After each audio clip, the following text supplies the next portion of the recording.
pretty windy here at my house, but it's warm, so I'm determined to come outside and enjoy the warm weather today.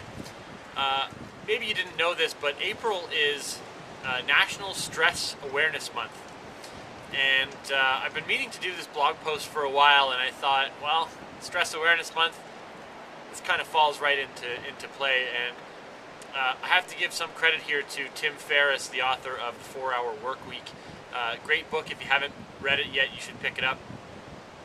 One of the things that Tim talks about in his book is going on a media diet, going on a news diet or a TV diet.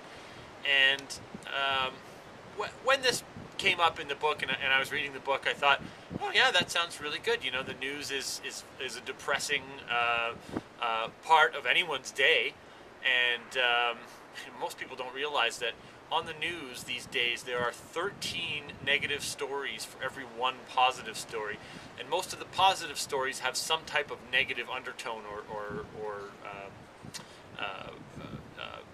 relative story that it comes from that's negative. So the news is a really depressing place. So my advice to you today is to unplug your TV for 30 days.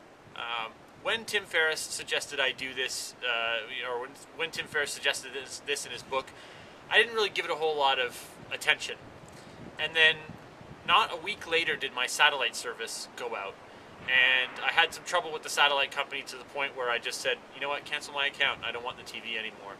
And I'm not going to say that I don't watch TV. I still watch TV, but the TV that I watch now is downloaded to my Apple TV. We choose what we consume now, and we're not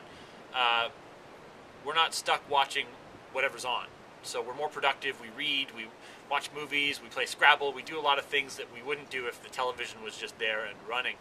And the reality is that whether you're watching the nightly news or you're watching the Today Show or some other news magazine program, they're all designed to scare the shit out of you. And they do a really good job. The fear is what sells advertising. And from the news producer's perspective, the news is just something to make you watch commercials.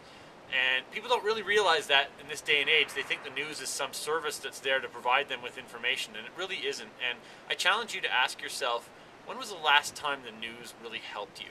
When was the last time watching the news and knowing what was going on in the world really mattered that much to you?